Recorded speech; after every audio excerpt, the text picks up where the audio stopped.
পাড়ি না বেচলে গরু কিনা যাবে না। আমার ছাগল আমি যা মনে চাই তা করি, আপনিও তো কতক্ষণ কি।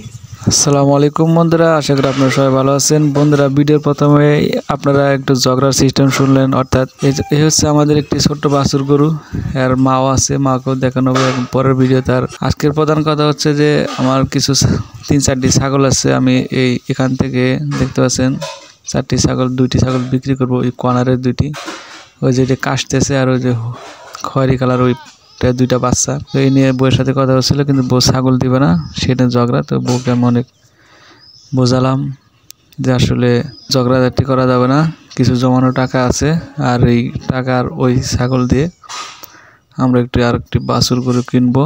অলরেডি এই যে 2টি ছাগল, আর ওখানে দেখতে পাচ্ছেন যে মুরগির বাচ্চা উড়াইছে 15টি। ওইদের কারণে হয়তো ভিডিওটি গোলা দেখা যাচ্ছে, এজন্য আন্তরিকভাবে দুঃখিত। আর আমরা যেন সহি সালামতে আর একটু গরু কিনতে পারি, সেজন্য আপনারা অবশ্যই সবাই দোয়া করবেন। আর এই আর কি, ঢাকা থেকে আসছি। এই যে খয়েরি কালার, এইটা পাটি ছাগল।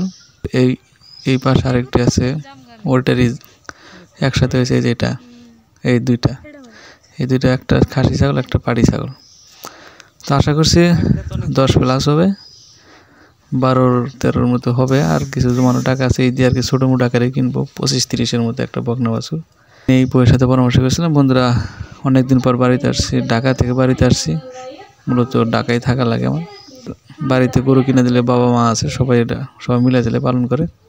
আজকে অ্যানিমেলস প্রো 24 চ্যানেলের পক্ষ থেকে এই ছিল আপনাদের জন্য ভিডিওটি ভালো লাগলে অবশ্যই বলবো যে আপনারা লাইক, কমেন্ট এবং শেয়ার করে সবার মাঝে ছড়িয়ে দেবেন। আর অবশ্যই কমেন্টসে জানাবেন যে গরু কেনার যুক্তিটি আপনাদের কাছে কেমন লাগছে, ছাগলের পরিবর্তে গরু কিনে। আসসালামু আলাইকুম।